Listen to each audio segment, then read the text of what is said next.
इंतखाबात के बाद जो मैंडेट मिलती है वो तो मंशूर को मिलती है। अगर उससे 100% इनहराफ कर रहा है कि फिर मैंडेट रहा कहाँ? अगर एक मिसाल के तौर पर PMLN इख्तियार में उन्होंने जो वायदे कौम से किए थे उससे 100% इनहराफ किया है, 100% टैक्सेस और तवानाई में, तो फिर मैंडेट की कौन से मैंडेट की बात कर रहे हैं? 3-3, 4-4, 5-5 जगहों पर लाइनें लगाकर आटे के लिए खड़े हुए हैं। और मैंने ये देखा है 10, 12, 15 लोगों के बाद मैंने सैकड़ों लोगों को मायूस होकर लौटते देखा है और वो बद्दुआएं देते हुए लौट। सब्सक्राइब करें और बेल दबाएं ताकि कोई खबर रह न जाए।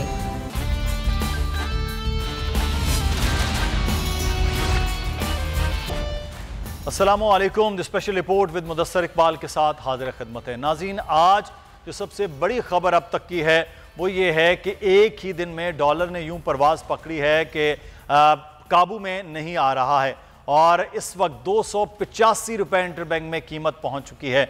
वही दावे वो वादे जो कहा गए कि इसाक डार साहब आएंगे और मिफ्ता इस्माइल साहब जो काबू नहीं कर पाए हैं, सूरत हाल काबू में हो जाएगी। उनके दावे थे कि डार के आने के साथ ही डॉलर जो है वो डर गया है और वापस चला गया है, लेकिन अब डार साहब के होते हुए डॉलर बेकाबू है और IMF मान नहीं रहा। वही IMF जिसके बारे में दावा किया गया था, बल्कि एक बड़ा धमकी आमेज किस्म का मामला था कि मैं 40 साल से IMF को डील कर रहा हूं, वो डील हो जाएगी, लेकिन IMF हर अपनी बात, हर शराइत मनवा रहा है, लेकिन मामलात फिर भी तय नहीं अभी तक हो पाए। उसके बावजूद इस वक्त डॉलर की कीमत है वो बुलंदी पर जा रही है। कीमतें इस वक्त मजीद बढ़ती नजर आ रही हैं, LCs खोली नहीं जा रही हैं, सूरत हाल दगरगू हैं मुआशी, लेकिन उसके बावजूद ये कहा जा रहा है कि सूरत हाल कंट्रोल कर ली जाएगी। वो कंट्रोल कैसे होगी इस पर हम बात करेंगे। हमारे साथ इस वक्त मौजूद हैं शाहिद हसीन साहब, माहिर मुआशियात हैं। बहुत शुक्रिया शाहिद साहब आपके वक्त का, और हमें ज्वाइन किया है इस वक्त स्टूडियो में एडिटर इन चीफ बोल सीनियर तजज़ियाकार और सहाफ़ी नज़ीर लगारी साहब। लगारी साहब आपको भी बहुत शुक्रिया। और हमारे साथ इस वक्त हमारे बिजनेस रिपोर्टर कफील अहमद मौजूद हैं और उनसे जानेंगे कि आज ये अचानक इतना इजाफा किन वजूहात की बिना पर मार्केट में हुआ है। कफील, क्या वजह रही है कि आज एकदम से जब मार्केट ओपन हुई है तो डॉलर जो है वो किसी के हाथ नहीं आ रहा था? देखिए, इकोनॉमी की जो प्रेजेंट सिचुएशन है वो आपके सामने है और जो इस वक्त मुज़ाकरात का जो लेवल है वो बिल्कुल अनसर्टन है और यही वजूहात हैं कि जो अब तक जो आज रुपये में खासी जो है वो गिरावट देखी गई है सुबह से आगाज से अब तक। और अभी जो एंड हुआ है, जो क्लोजिंग हुई है, उसमें 19 तकरीबन 18 रुपये 98 पैसे का जो है वो इजाफा, एक बड़ा इजाफा जो है वो एक दिन में देखा गया है और 285 पैसे 9 पैसे पर जो है वो क्लोजिंग हुई है। इसी तरह अगर हम ओपन मार्केट की बात करें तो उसके अंदर भी 14 रुपए का इजाफा हुआ है और जो ओपन मार्केट में डॉलर है वो 288 के दरमियान जो है वो क्लोज हुआ है। तो ये तमाम सूरत हाल है और उस वक्त जो डॉलर है उसको बिल्कुल कंट्रोल में नहीं है। और अगर लेकिन आज एक चीज ये देखने में आई कि हालांकि शरह सूद में इजाफे के हवाले से इस वक्त जो है वो इजलास जारी है, जो कि IMF से जो अगर हम बात कर लें तो दबाव पर तकरीबन 2 से 3% इजाफे का इम्कान भी जाहिर किया जा रहा है। लेकिन मार्केट आज पॉजिटिव मूड में थी और तकरीबन 250 जो पॉइंट से मार्केट प्लस हुआ है और तकरीबन 40,685 के लेवल के ऊपर मार्केट जो है वो क्लोज हुई है। मार्केट सेंटिमेंट तो पॉजिटिव था, लेकिन एक ये है कि अगर शेयर सूद में इजाफा तो होता है तो उसके बाद देखा जाए कि मार्केट पे क्या इम्पैक्ट आता है। लेकिन डॉलर इस वक्त तेजी के साथ बढ़ रहा है और जो माहिरीन से हमारी बात हुई उनका यही कहना है कि अनसर्टेनिटी जो है वो जारी रहेगी और जब तक ये मुज़ाकरात किसी हतमी लेवल पे नहीं पहुंच पाते तो उसके बाद जो है वो डॉलर का रेट सामने आ सके। तो ये बहुत शुक्रिया कफील, आप हमें मार्केट की आगाह कर रहे थे, क्या सिचुएशन रही है। शाहिद हसन सिद्दीकी साहब क्या कहेंगे? कहते हैं कि इस हादसा वक्त को क्या नाम दिया जाए कि डॉलर काबू नहीं हो पा रहा, IMF के साथ अभी तक हतमी मामलात डील जो है वो हमारी हो नहीं पाई है, तो क्या अगर ये डील हो जाती है क्या ये सिचुएशन वापस होगी? डॉलर कहीं नीचे को 220-30 तक, 250 तक भी इवन को आने की उम्मीद है, तवक्को है सर? बहुत शुक्रिया आपका। ये 250 की बात मेरे ख्याल से अब आप भूल जाइए, लेकिन जो चीज़ मैं तस्दीक करना चाहता हूँ, जो तबाही बर्बादी हुई है उसको मीडिया भी IMF के खाते में डाल रहा है जी। मुझे इस पर सख्त एतराज़ है क्योंकि इस बात के शवाहिद हैं कि ये IMF की शराइत नहीं है, खुद हमारा अपना किया धरा है। नंबर 1, अब आप ये देखिए कि 1-2 रोज़ में हमें तवक्को है कि IMF से मामला तय पा जाएंगे, ठीक है, तो 3 रोज़ में रुपए की कदर में या 2 रोज़ में 25 रुपए की कमी हो गई। अगर आप पहले चले जाएं, 31 जनवरी को IMF का वक्त पाकिस्तान आने वाला था, तो चंद रोज में 39 रुपए फी डॉलर की कमी हुई थी।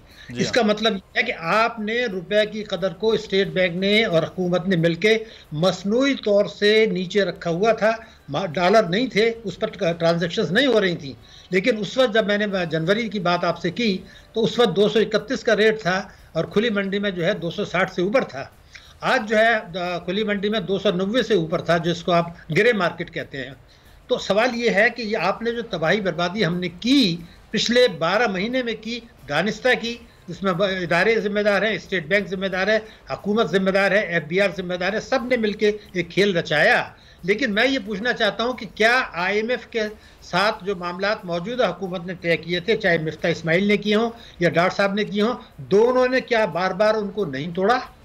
बार बार तोड़ा, लेकिन ये तोड़ा जबकि आपको ये पता था कि IMF इस वक्त हमारे सामने एक दुश्मनी का रवैया रख रहा है, ये मालूम था। लेकिन आपने उसके हाथ मजबूत किए और उसको मौका दिया कि वो आपके साथ टकराए। हाय बाबा, आज देखिए मिसाल के तौर पर अभी डिस्काउंट रेट की बात होगी, मार्च अगर आप चले जाएं तो डिस्काउंट रेट जो था उसका अफरात-ए-ज़र का में 1.5% मनफी है। हाँ, 1.5%। आज जो है 14% मनफी है। तो स्टेट बैंक किस चीज का इंतजार कर रहा था? मुझे बताया तो जाए ना। 14% आज मनफी है, जबकि इससे पहले 1.5% हुआ करता था। तो अब जाहिर है स्टेट बैंक से आपने, हुकूमत ने एग्री किया है कि डिस्काउंट रेट को इन्फ्लेशन के मुताबिक रखा जाएगा। आपने इसको किया है कि डॉलर की कदर को मार्केट बेस्ड रखा जाएगा। आप मुतवाजी मार्केट रख के अपने पॉलिसियों के जरिए अफरात-ए-ज़र बढ़ाते रहे, तो जो कुछ हो रहा है मार्केट एडजस्ट कर रही है, उसका मुंतकी नतीजा है। उसकी जिम्मेदारी हुकूमत पर है, उसके बाद स्टेट बैंक के ऊपर है, FBR के ऊपर है, स्मगलिंग रोकने नहीं जिन्होंने रोका उनके ऊपर है, उन सियासतदानों के ऊपर है जो कि नारे लगा रहे हैं कि पाकिस्तान जो है वो दिवालिया होने वाला है, और उस वजीर दफा के ऊपर है जो ये कहता है कि मैं दिवालिया मुल्क में रह रहा हूँ, खुदा के गजब से डरे। आप दुनिया को क्या मैसेज दे रहे हैं? तो जब उसका नतीजा ये हुआ कि जो दोस्त ममालिक थे जिन्होंने IMF को तहरीरी तौर पर लिख के दिया था कि हम पाकिस्तान की मदद करेंगे, आप तुझ दे दें, वो भी परेशान हो गए, उन्होंने अपने तहफ़्फ़ुज़ात कर दिए। तो ये जो कुछ आप ये देखिए कि आपने माहिदा तोड़ा, आपने बार बार रुपए की कदर को गिरने दिया, रिजर्व्स गिरते रहे, हम तमाशा करते रहे। तो ये उसका मंतकी नतीजा है। मार्केट एडजस्ट कर रही है उस चीज़ को जो आप पहले ले जा चुके थे ग्रे मार्केट में या मुतवाज़ी मार्केट में, और जो इंटरबैंक है वो मसनूई था। अब उसके असरात जो हैं वो है। अब इसके हल की जाने में मैं आपसे बात करूंगा कि क्या अब हो क्या सकता है। लेकिन लगारी साहब इस वक्त हमारे साथ मौजूद हैं। लगारी साहब, आप भी मार्केट में जाते हैं, आम लोग जब गुफ्तगू कर रहे होते हैं परेशान बैठे हुए हैं कि एक बिजनेसमैन है वो परेशान है, एक दुकानदार है वो भी परेशान है, और एक आम आदमी जब सौदा सल्फ लेने जाता है वो परेशान है। तो ये इस सारी सिचुएशन में हुकूमत पिछले तकरीबन 10-12 माह में यही नारा था कि हम आ रहे हैं और इसको बेहतर करेंगे। वो बेहतर से ज़्यादा जो है अबतरी की सूरत हाल है। मिफ्ता इस्माइल साहब को पहले कहा गया जी कि वो ये करेंगे, डार साहब आएंगे। डार साहब तो मिफ्ता साहब से भी 2-3 हाथ आगे हैं, समझ कुछ नहीं आ रही है। जी बहुत शुक्रिया। मेरा ख्याल है कि हमारे डॉक्टर शाहिद हसन सिद्दीकी साहब जो है वो पूरी ईमानदारी से जो भी सूरत हाल होती है उसके ऊपर बात सामने रख देते हैं, और उन्होंने पूरे दयानतदारी से बात की है।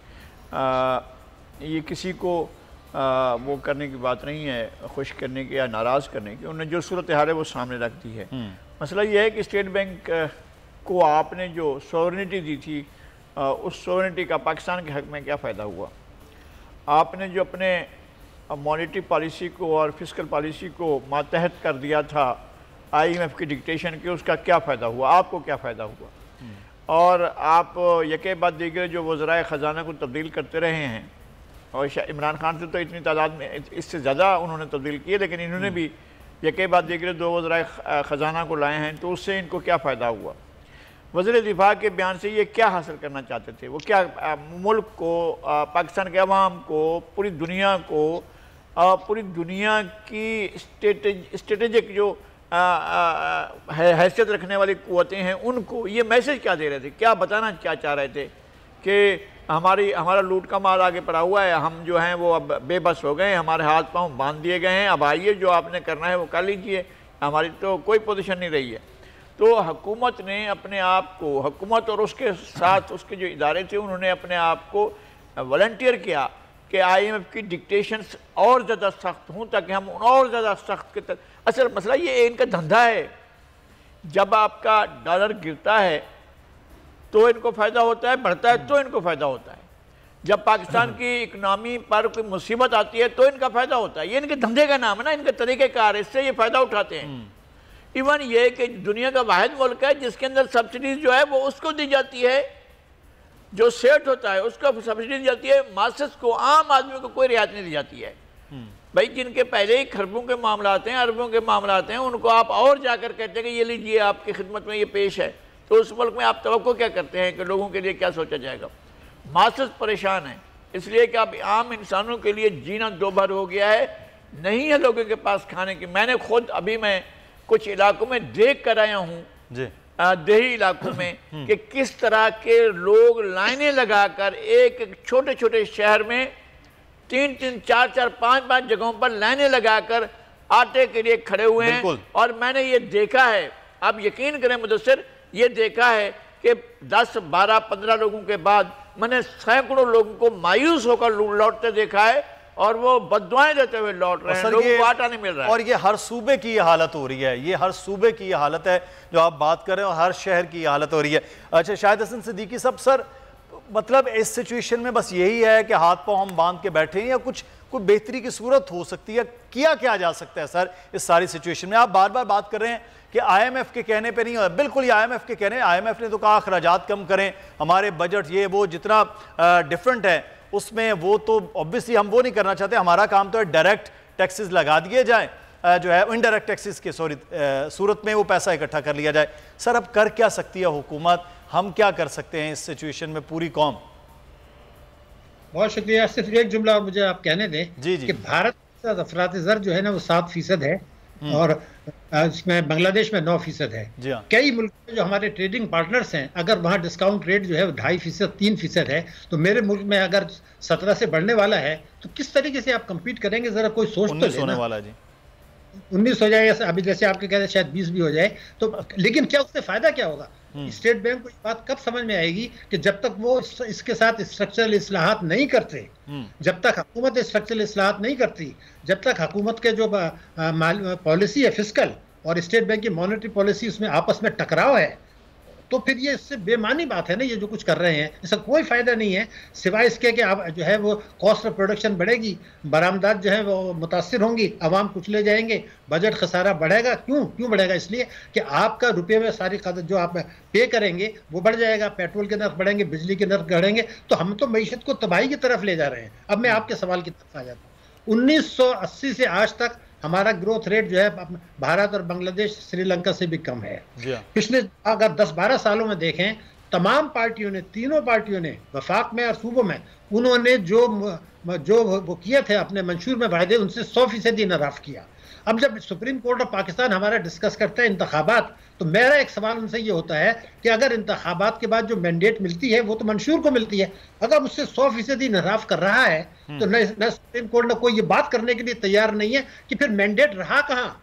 अगर एक मिसाल के तौर पर PMLN इख्तियार में है, उन्होंने जो वायदे कौम से किए थे उससे 100% इनराफ किया है, 100% टैक्सेस और तवानाई में, तो फिर मैंडेट की, कौन से मैंडेट की बात कर रहे हैं? तो अगर अगले इंतखाबात के बाद भी वही होगा तो आप, मेरा जो मशवरा शुरू से है कि अब देखिए, पहले एक जुमला और मैं आपको बता दूं, जो हमारे साथ ड्रामा हो रहा है, IMF की डायरेक्टर ने ये कहा कि मेरा दिल पाकिस्तानी के अवाम के साथ है। मैंने कहा है, IMF ने कहा है कि आप उन लोगों से टैक्स लें जो जिनकी आमदनी ज्यादा है, जो टैक्स, लेकिन हुकूमत ने क्या किया कि GST लगा दिया, अशिया पे टैक्स लगा दिया, आमदनी पे नहीं लगाया, यानी जो फुटपाथ पर है उससे भी 18% ले लिया। फिर IMF के खाते में क्यों डाल रहे? IMF को तो आपसे कोई हमदर्दी नहीं है। आप कहते हैं जी आमदनी पे नहीं लेना चाहते, वो कहते हैं मत लें, आप GST लगा दें। देखिए उन्होंने तो एक मुनाफत करके कह दिया कि आप आमदनी पे लगाएं, अशिया पे मत लगाएं। हमने अशिया पे लगाया। और एक और मैं बता दूं कि मैं आपको 3 स्टेटमेंट दिखा सकता हूँ हुक्मरानों के अभी, जिसमें उन्होंने कहा कि बिजली के नर्ख इसलिए बढ़ाए गए कि हमारी प्रोडक्शन उसमें फर्क है, यानी चोरी हो रही है, लाइन लॉसेज हैं। पेट्रोल इसलिए बढ़ाया गया कि रुपए की कदर गिराई गई। तो आप तो खुद कह रहे हैं कि आपने इसलिए अपनी हरकतों से ये हुआ है। तो IMF का मनफी रवैया अपनी जगह, मगर उसके खाते में डालने के बजाय आप अपनी गलतियां तस्लीम करें और उसके बाद इस्लाहात की बात करें, जो आपका सवाल है। शायद साहब जो इस्लाहात वाला मामला और गलती ना तो कोई तस्लीम करना चाह रहा है ना कुछ वो हो रहा है। आपने बिजली की बात की, हम इस पर बात करेंगे। बहुत शुक्रिया। शाहिद हसन सिद्दीकी साहब हमारे साथ मौजूद थे, माहिर मुआशियात। हाल आपके सामने है खबर एक जो बुरी पाकिस्तानी कौम के लिए और ख़ास तौर पर कराची वालों के लिए भी है कि इलेक्ट्रिक के सार्फिन के लिए। वो मलिक सईद अवान के पास है। मलिक सईद, एक तो ये कहा जा रहा है कि कीमतें जो हैं वो बढ़ाई जाएं और फिर ये भी कहा गया कि 4 माह पुरानी चीज़ें जो हैं वो 6 माह वो ले आए हैं और नेपरा के चीफ कहते हैं कि मैं इसको नहीं मंजूर कर सकता। दूसरा ये कहा जा रहा है कि के इलेक्ट्रिक के जो सार्फिन हैं उनका अब यकसा टैरिफ में लाया जा रहा है। क्या खबर है? जी बिल्कुल, ये हुकूमत की जानिब से जो है IMF के मुतालबे पे अपने नुकसानात को पूरा करने के लिए जो बोझ है वो आवाम पर डालने की तैयारी हो रही है। वज़ीर आज़म की जानिब से जो है वो 52 अरब रुपए सैलाब ज़दा इलाकों में जो है वो माफ करने का ऐलान किया था। बाद में वो कहा गया था कि ये अदायगियाँ मौखर कर रहे हैं।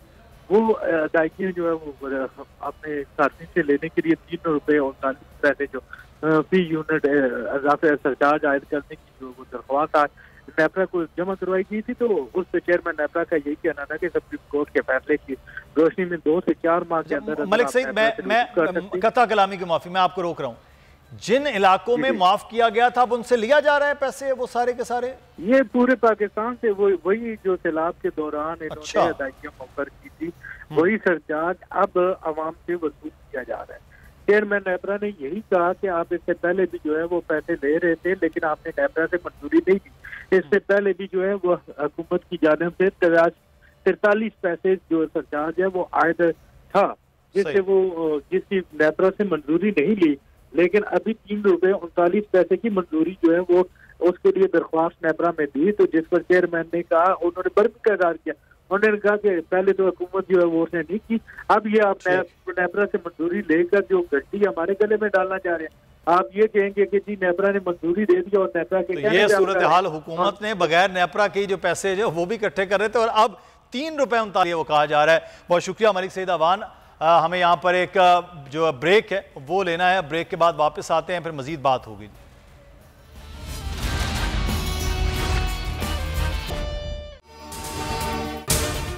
अगर आपको ये वीडियो पसंद आई है तो सब्सक्राइब कीजिए और बेल आइकॉन को प्रेस कीजिए। इम्पोर्टेड हुकूमत और उनकी हवारियों की अदलिया के खिलाफ हर्जा सराई, मरियम नवाज की अदलिया और फाजिल जज साहिबान पर शदीद तनकीद। इस घिनौनी साजिश को बेनकाब करने पर बोल को एक दफा फिर नशरियात की बंदिश का सामना करना पड़ रहा है। बोल अदलिया की इज्जत के लिए खड़ा है और खड़ा रहेगा। सब्सक्राइब करें और बेल दबाएं ताकि कोई खबर रह न जाए।